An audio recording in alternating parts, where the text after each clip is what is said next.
All right, we are on the air. I'm here. I'm Zach Wolf. I'm here with Kendyl Hanks. Kendyl, welcome. Thank you for having me. Thanks for joining us on the show. So, a lot of viewers probably already know Kendyl Hanks, the outstanding appellate practitioner in Texas and uh, greenhouse gardener uh, and dog lover and all those good things. But you are also a fly fisher. I am. Yeah. So we're going to talk a little bit about fly fishing today and maybe how it applies to, I don't know, practicing law or maybe other things. But first, let me give you a chance just to introduce yourself and talk a little bit about your law practice. Sure. Thank you so much for having me. I'm a huge fan of your blog and 5 Minute Law. Because it's always a good place to start. Particularly like employment stuff. I'm always checking out your blog because we've got a lot of stuff in that area. So I'm a shareholder with GreenbergTraurig in Austin. I have practiced in Texas and New York for the last about, oh gosh, I guess this year will be 20 years. I can't believe it. I really can't believe it. And have had the good fortune to have an appellate practice. Most times it's usually in Texas, but I have cases throughout the country for some clients. We do a lot of test cases, where we're following precedent, a lot of big cases, big verdicts, big judgments, things like that. And I, was the daughter of a litigator and I love litigating, but I'm a huge fan of the appellate side. So one of my favorite things is to work with really talented trial lawyers who I think live by the first principle of appellate law, which is the best strategy for winning an appeal is to win the trial. So, so that's a summary of my practice, I guess. Well, that's great. I think that's probably far too modest. And I know that because I experienced this firsthand. I remember one time I emailed you about this really interesting Texas Supreme Court case that came out. And then you emailed me back and you were like, yeah, that was my case. No, sorry. And then I was like, oh, I should have known. But anyway, well, what I always say about my favorite saying about trial versus appellate is trial lawyers drive for show and appellate lawyers putt for dough. I like that. But I that's like that. golf. We're going to talk about fly fishing now. Before I get to Sure. that, so you're very popular on Twitter, and I thought I'd go look at your Twitter profile. Oh gosh, have I And looked at that recently? it's got three things. It's got appellate Twitter, lady lawyer diary, and fly fishing. Yeah. Before we get to the fly fishing, what is appellate Twitter for people who don't know? Oh gosh, appellate Twitter is the reason I'm not a huge fan of social media, surprisingly. Not on Facebook, you know. And I actually got involved in found Appellate Twitter because I was doing a program in Washington, D.C. on recent developments in the U.S. Supreme Court with some really wonderful panelists. And Bloomberg was there, a reporter from Bloomberg who was live tweeting the program. And one of my colleagues said, oh, hey, they're live tweeted your program. I'm like, oh gosh, now I got to get on Twitter. So I got on Twitter, and I think in the description he had tagged Appellate Twitter. I was like, oh my gosh, there's this thing, Appellate Twitter. This is amazing. And as I know, the Texas appellate community is very robust and very close knit community. We all sort of know each other and send each other business. And I saw a lot of those people on Twitter, which was sort of fun and a surprise. And we started talking about, big cases and trends in different courts and fonts and spacing and footnotes and Oxford commas. I was like, I have found my people. So Appellate Twitter is just a really wonderful community of people who sort of nerd out about law and support each other and send each other referrals, and it's a really great community, and feel very lucky to have found it. Yeah, same here. And if anybody is not active on Appellate Twitter and you're interested, go check it out for sure. Now, how about this account called Lady Lawyer Diary? Lady Lawyer Diary. So Lady Lawyer Diary is an account that grew out of a hashtag, Lady Lawyer Diaries, which was basically a bunch of women who were connected through appellate Twitter. So it's a lot of appellate lawyers, some professors, some in-house, a lot of law firm litigators. And we were talking about not so much appellate issues, although that's kind of how we connected. Um, it kind of arose in the context of the Me Too developments. Kaczynski and some of the other issues that were playing out a couple of years ago and still playing out, of course. And the hashtag was sort of taking off. And one of the things that we noticed, the people, women in particular, were sort of felt more comfortable talking about issues when they didn't necessarily have to do so under their own name, for obvious reasons. I mean, there are a lot of fraught issues when it comes to, sexual harassment, the pay gap, the lack of diversity, traditionally, and it's always been a challenge in the legal profession and in the courts. And so the group of us, not just me, a group of about, is a dozen or so of us, started the handle as a forum, and we curate that forum to start conversations, to facilitate discussions. We will post things for people who want to post anonymously. We do things behind the scenes that may not even reach social media if it's something particularly sensitive. And one of our co-founders testified before the Senate Judiciary Committee about reforms in the judiciary for reporting with respect to sexual harassment and things of that nature. And so we just talk about, diversity, inclusion, issues that affect women in the profession. And we try to do our best to promote women's successes. And women are, sometimes we can be really bad about tooting our own horn.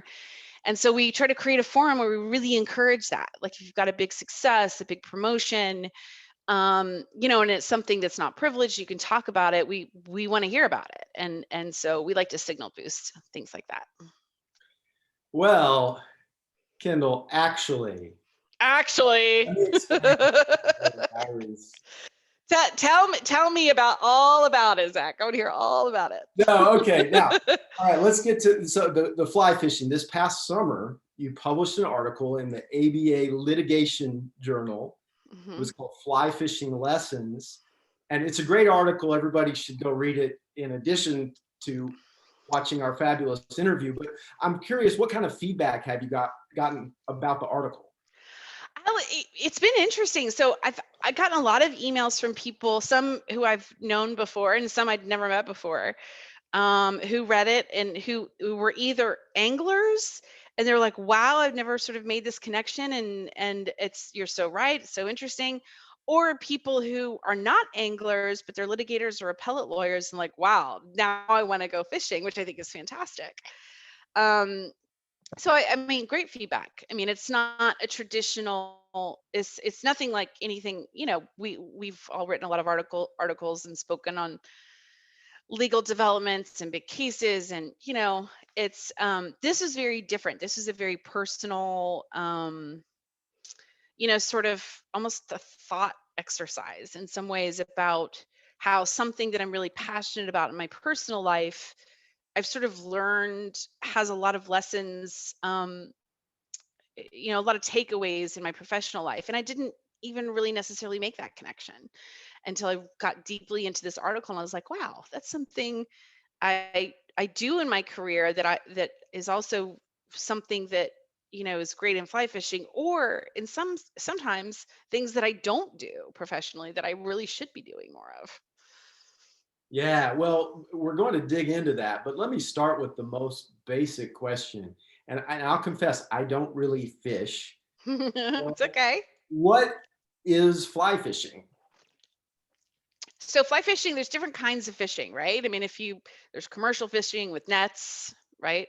There's spin cast fishing, which is you take and you toss out a heavy lure and then you reel it back in and then you toss it back out.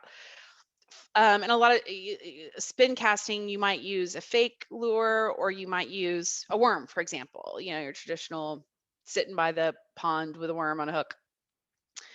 Fly fishing is it's a different setup.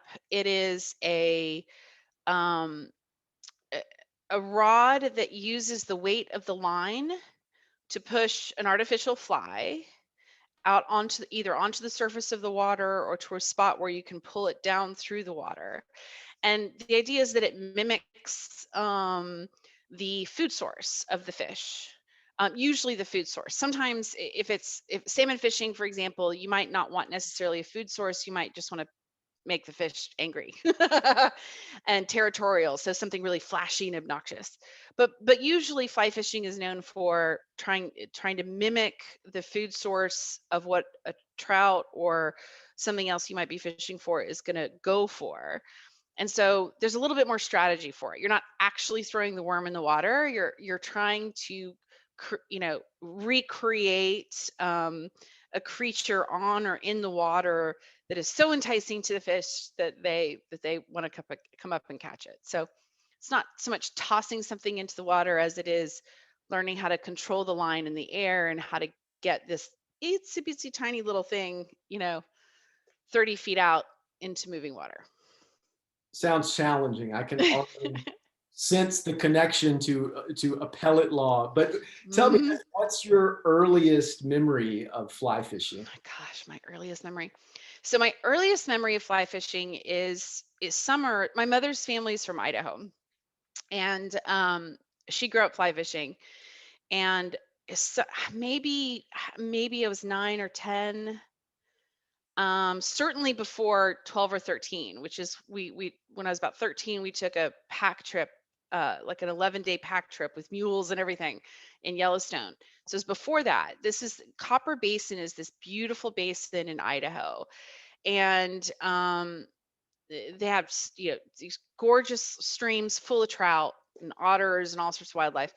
And I was young enough that I still had a spin rod, and we would put salmon eggs on the spin rod, which is like ambrosia for trout. So if you've got fish in a river and you want to catch a whole bunch of trout, and this is one of these trips that was long enough that I mean we had trout for breakfast, trout with eggs, then we had trout for dinner, and then so we were literally eating what we were catching. And so I just got a little bored, and my dad was fly fishing and it looked really cool. And I mean, I was catching tons of fish, but this fly fishing thing was really intriguing to me. And so I tried it out. I was terrible at it. It's like 10 and hardly had the coordination. But I sort of got hooked on it after that. And then by the time we took our Yellowstone trip, a year or two later, I think I posted this picture on Twitter once. I think my parents were worried about me getting lost in the forest. And so I was dressed in these like head to toe bright yellow, right? I mean, literally looked like a banana walking around Yellowstone Park. But this is what I learned how, to fly fish up in Yellowstone, which now as an adult, I mean, some of the most pristine and spectacular fly fishing in the world, and which I couldn't have appreciated as a child. But so those are kind of my first memories. Getting bored with regular fishing, with bait fishing, and saying, I really want to try that, even if I'm not good at it yet. I see. Okay, so you've been doing this a long time. Uh-huh. Now, in the article, you talked about issue spotting, which lawyers are familiar with.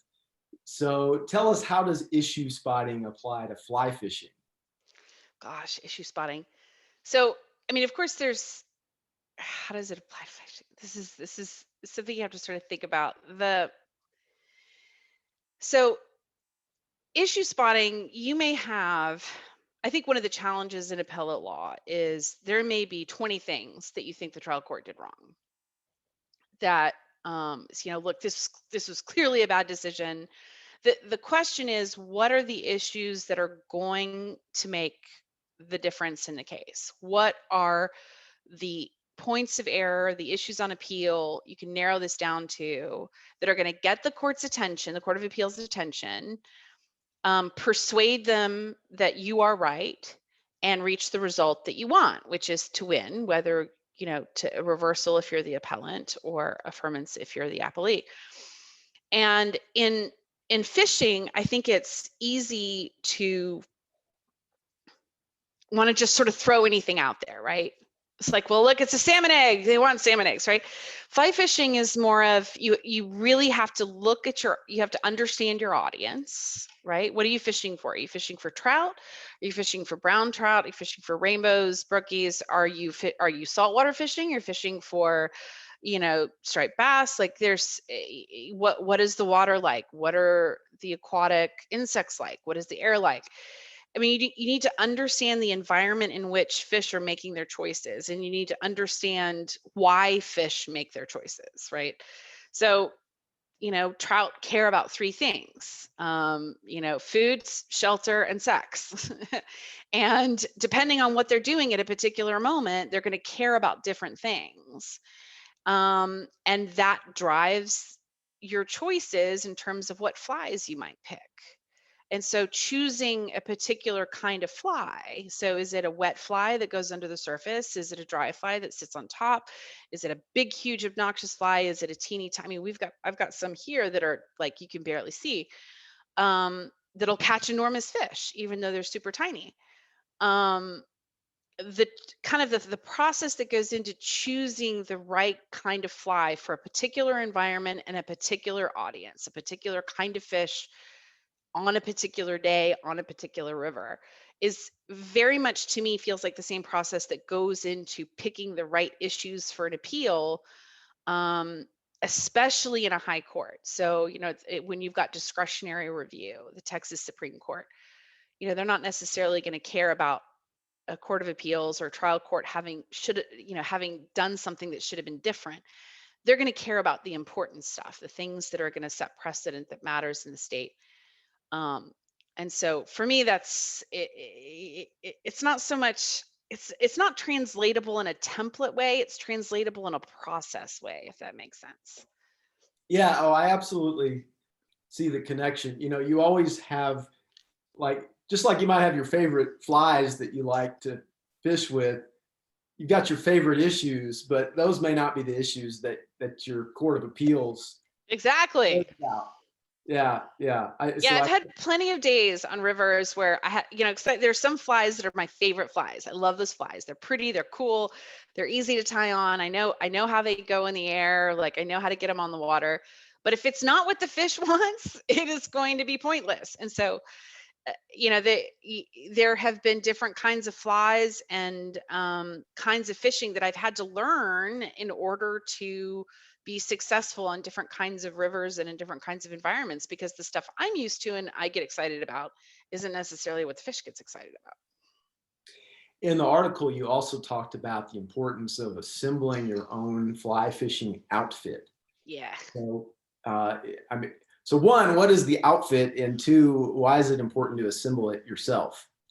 So when we say outfit, usually what we're talking about is the rod and the whole the sort of gear up that we're putting together.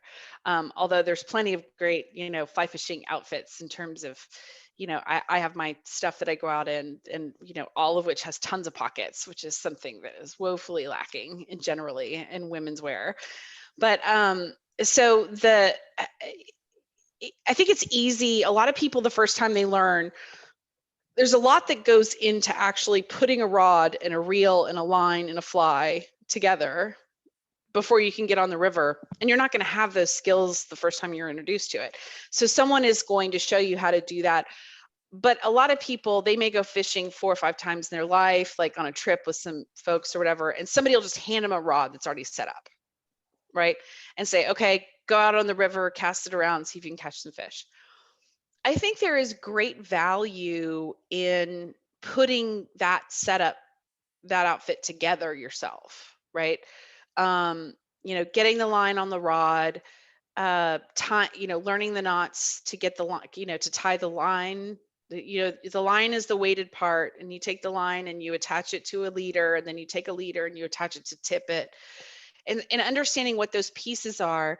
Very similar to, when I was a younger associate, before everything was electronically filed, he'll walk down to the Dallas courthouse, meet the clerk, see what it is they do with the document, have a conversation with people, and putting different pieces of a brief together and understanding their role in a brief. And an introduction is different from a summary of argument, is different from a statement of facts, is different from a statement of jurisdiction. They have different purposes.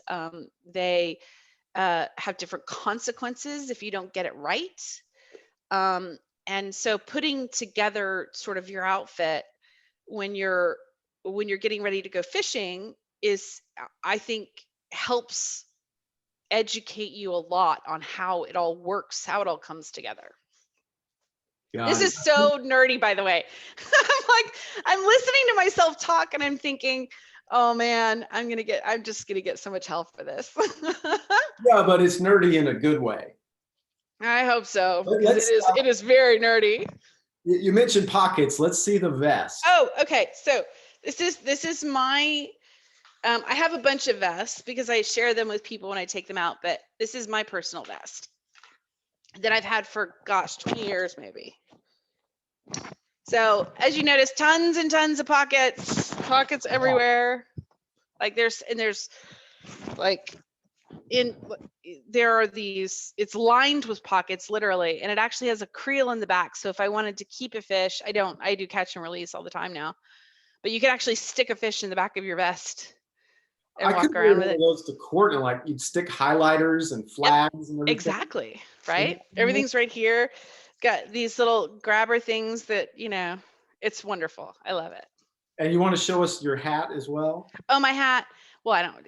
So this is one of the things that I was thinking when I wrote about diversity and inclusion in the article, and it's something obviously I care a lot about with Lady Lawyer Diaries. There is not a lot of gear out there for women. So it's sort of like when when Sarah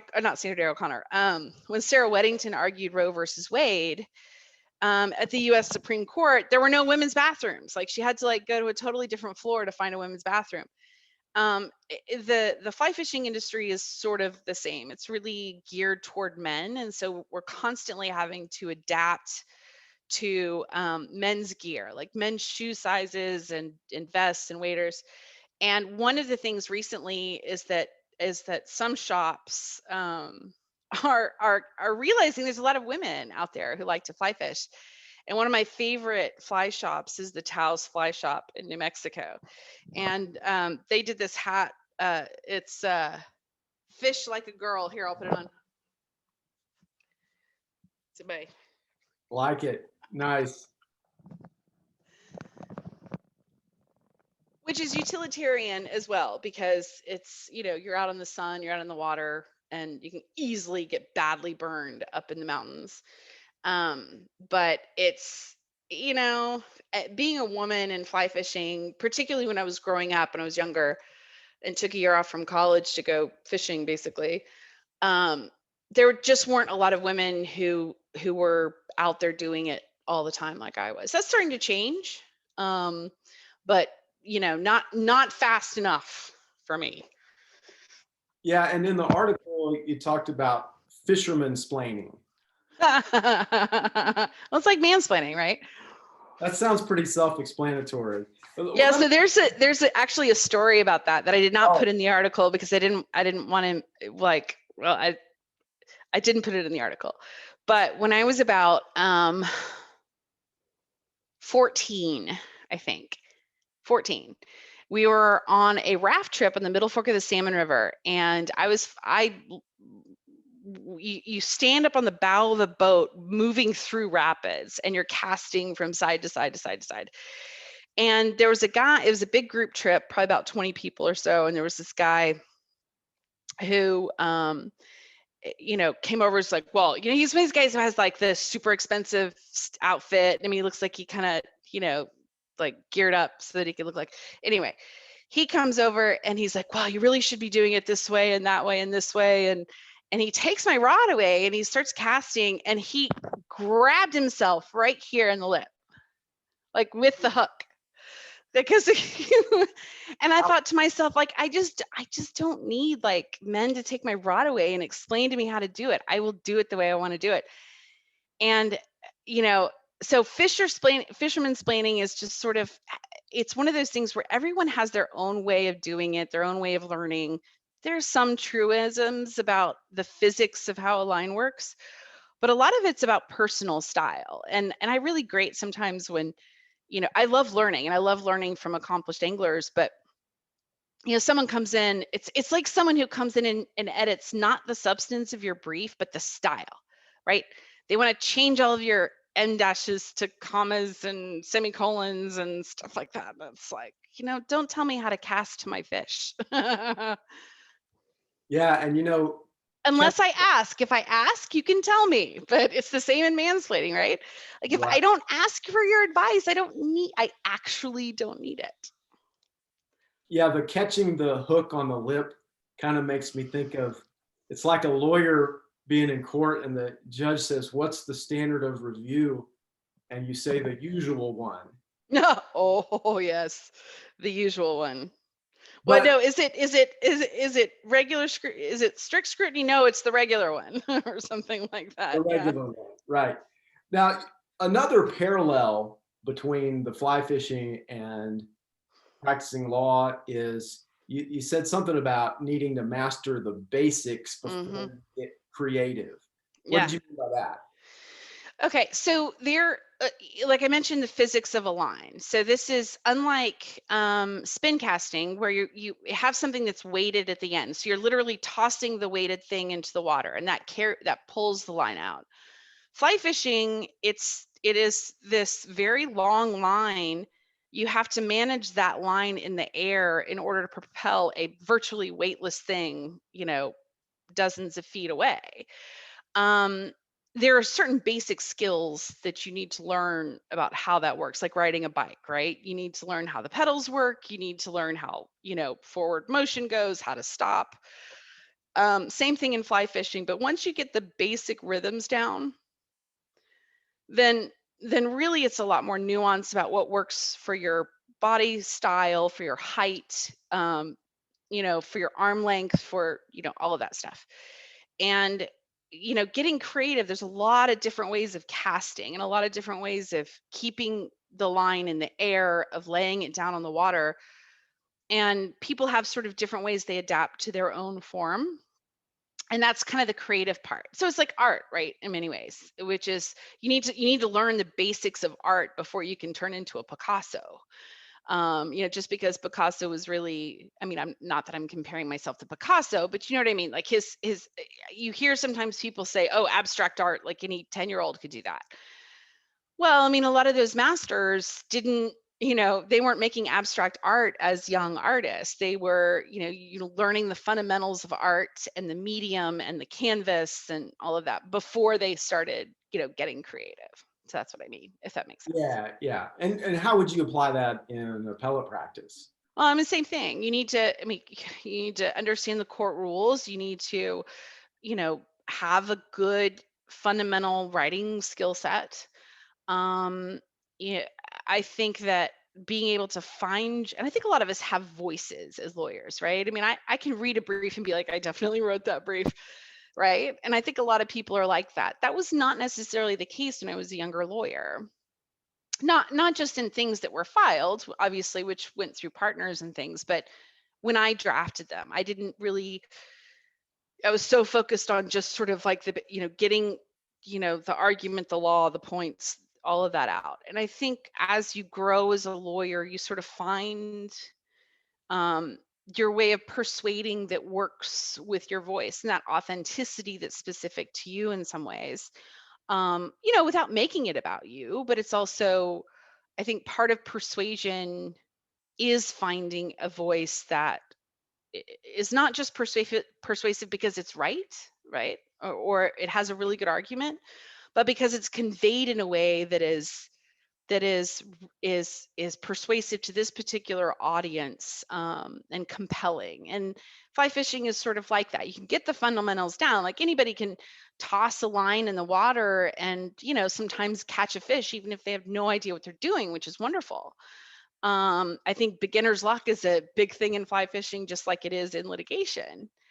um but it's not that that one lucky hit, that fish that you manage to land, or that big case that you manage to win.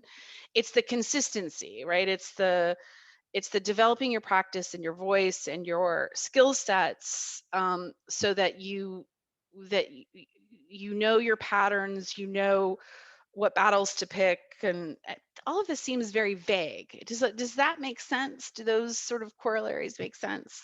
It makes a lot of sense. Yeah, I think so. I mean, it's like you could have the most creative legal argument in your case, but if you don't understand the deadlines and the rules of civil procedure, Right. it isn't any good. Yeah, I mean, if you just pop out into a local river and start taking fish home, you're liable to get in a lot of trouble with the local fish and game. I mean, you need a license. There are limits to what kind of bait you can or can't use. Lures you can or can't use. I mean, there are regulations about barbless hooks. I mean, flies that you buy have barbs on them, which make it harder for the fish to get off them. And a lot of rivers that I fish require barbless. You have to actually go through and if you don't know any of that stuff, not only are you sort of not operating correctly in the environment, you can actually get into trouble for it. So yeah, the fundamentals, mastering the fundamentals is understanding. Well, it's understanding the culture in which you're working and the rules that govern that culture, and being able to identify the most likely avenues for success. Can you cite unpublished cases in fly fishing? Well, if fishtails count, then yes. Yes. Although now nobody has an excuse anymore because everybody's got their phones and can take pictures. I mean, Yeah. when I was growing up, I mean, you know, 95% of the fish I caught, no one else ever saw them because I didn't really walk around with a big camera, and maybe if I was with a guide, maybe a guide took a picture. Um, but everybody was like, "Oh, I caught this 29-inch brook trout," which is not nobody's 29-inch brook trout, but whatever, you know what I mean? It's now we've got little phones that can pull them out and take pictures. So yeah, everything gets published now, even if it's technically unpublished. Right, right. It's probably not as fun. Now, in the article, you have a quote from Gina Cho, Oh yeah. and it says, "We know that when you're in a stressed or fight or flight state, you are unable to access higher cognitive functions such as imagination." What do you take away from that? Oh my gosh. Well, first of all, Gina is amazing. She wrote the book Anxious Lawyer, and she writes a lot about mindfulness and mental health in the legal profession. And she's just amazing. I love her. So I encourage anybody to look her up and read her stuff. What I take away from that is our chosen career is a very stressful one. Whether it's family law or criminal law or business litigation with companies and employees and a lot of money on the line. It's a lot of stress, a lot of pressure. Someone else is putting their future in some respect in our hands. Um, and it's a lot of stress. I mean, it's not a coincidence that the legal profession has the highest incidence of substance abuse and depression and suicide. I mean, it takes a real toll. And I think that when you're living in that constant stress, um that place of constant stress, it's difficult to to really sort of stretch your wings and get more creative about your practice. And so what Gina's talking about there, she's talking about mindfulness and how important mindfulness is to take us out of that fight or flight sort of mindset, to sort of give ourselves the space to be thinking in a much bigger and creative way, instead of like, oh my God, I must win. Like, here are the reasons why X, Y, and Z. Trying to pull ourselves out of that and say, okay, let's think about this case big picture. It's not just about whether who wins this particular case. It's about where the law has been, where it's going, what it's going to mean for different industries. And employing that sort of mindfulness to the process, I think, does two things. I think it makes us better lawyers. I think it makes us more persuasive. I think it allows us to communicate to the court why a particular case is important and why their decision is important and why they should agree with us, of course. But it also, I think, makes our practice more enjoyable, and more sustainable long term. Because if you're practicing out of a constant sense of fear of failure, or of what if I don't get promoted, or what if I don't make partner, or what if I don't make this kind of money, and what if I lose my job, if those are the fears that are driving our decision making, that's a really hard way to live. It's a hard way to live, and I've lived that way plenty, don't get me wrong. I've learned the hard way that that's not a good way to live. And so I try to be much more deliberate and sort of coaxing that mindfulness state out of my process in a way that I wasn't as good at when I was younger. What you just said is something that also comes across at the end of your fly fishing article. And that was the thing that kind of caught me by surprise. I could kind of guess some of the other parallels, but when you made that turn, that's what really caught my attention. And especially this statement where you said, fly fishing teaches that embracing the process without judgment is plenty effective in achieving results. So It is so counterintuitive.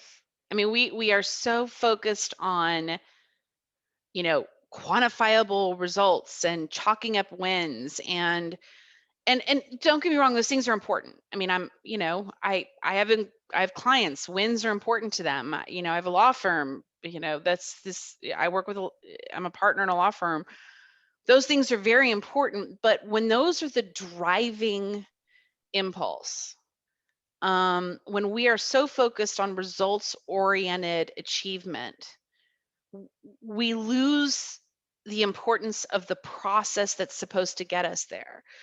And I think that one of the things that fly fishing has really taught me is that if you invest in the process, the moments between the beginning and the end, and you engage in those moments in a meaningful way, that you are inherently perpetuating positive results.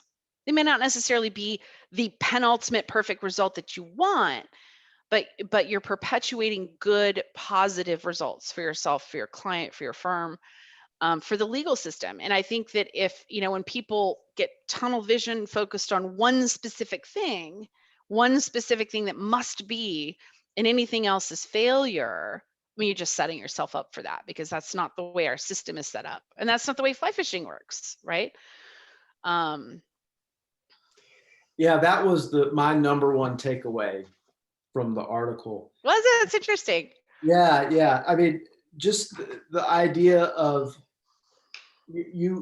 it's somewhat counterintuitive, but when you're not worrying as much about the results, but just enjoying what you're doing, you actually tend to get better results. Yeah, enjoying what you're doing, and also just being mindful of what you're doing, right? Because you're not, I mean, even when you may not really love it, right? I mean, there's certainly, briefs that I've written where it's like, this is not my favorite part of the brief. I really don't want to work on it. But being mindfulness of that particular piece of the brief, why it matters, what it advances, what, how it fits into the bigger picture, that investment in the process and enjoying that process, I think really yields results that are, well, I mean, that are good. Agreed. Now, before we finish up, I do want to mention Project Healing Waters. Ah, yes. Can you tell us a little bit about that? Of course. Project Healing Waters is a national nonprofit that operates throughout the country that serves men and women in service, military service, and our armed services, and veterans who have suffered physical injury or invisible injuries. We work with a lot of uh, service people and veterans who have PTSD or depression. A lot, very serious physical injuries, brain injuries, things of that nature. And one of the really amazing things about fly fishing, and this is supported by scientific studies, is that the process of fly fishing, so the physical movements, also tying flies, like that very detailed, small work with your hands, focused attention, is it's amazing for rehabilitation. And so Project Healing Waters operates throughout the country. We have programs for our participants, teaching them how to tie flies, to build their own rods, to fish, and then we even take them out fly fishing places. So we have a ranch up in Montana called Freedom Ranch, where we will bring veterans for 4 or 5 days. They stay in the lodge and they fly fish right there on the water. And it's I personally did not serve, but most of the men in my family have served in U.S. military, and it's something that I love doing. And fly fishing has been a wonderful thing for my own mental health. For it's probably the best cure, not cure. That's a bad way of saying it, but when I was struggling with depression, fly fishing was something that really sort of pulled me out of that a bit.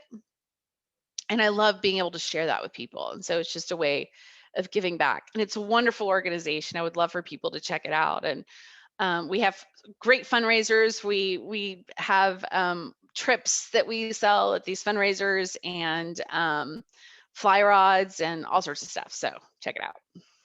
Great. And I'll be sure to put a link to that. Please. Thank you. Sure, sure. So we're doing this interview in February 2021. Oh, We've all been on some form of quarantine for almost a year, most of us. So I'm guessing that has kind of put a damper on the fly fishing. I have not been fly fishing in over a year, and it's driving me crazy. I am trying to plan when I don't have a scheduled vaccination yet, so I don't know, but I'm going to try and assume that happens by the summer. And I'm definitely going to get a couple trips in. I'm going to try to do one in the Rockies somewhere, probably southern Colorado or somewhere in New Mexico where I have family.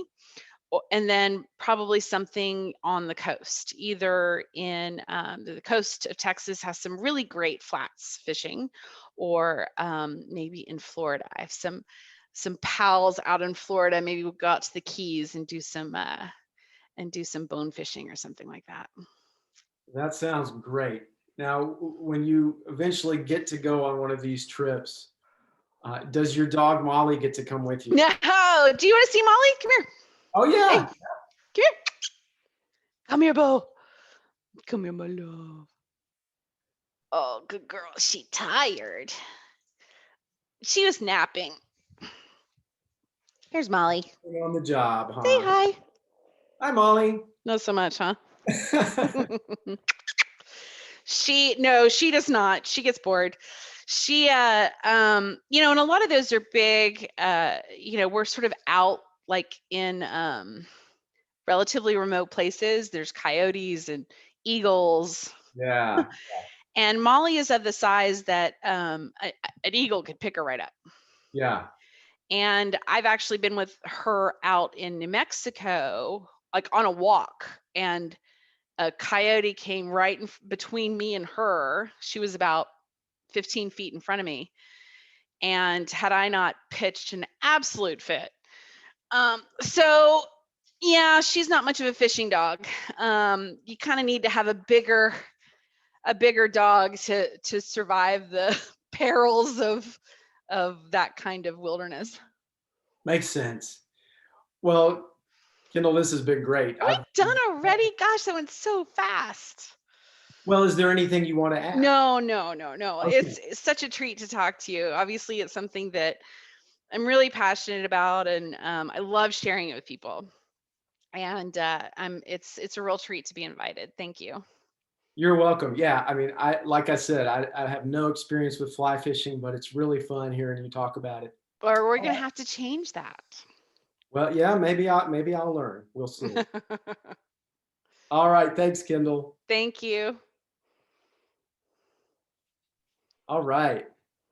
Oh wait, hold on.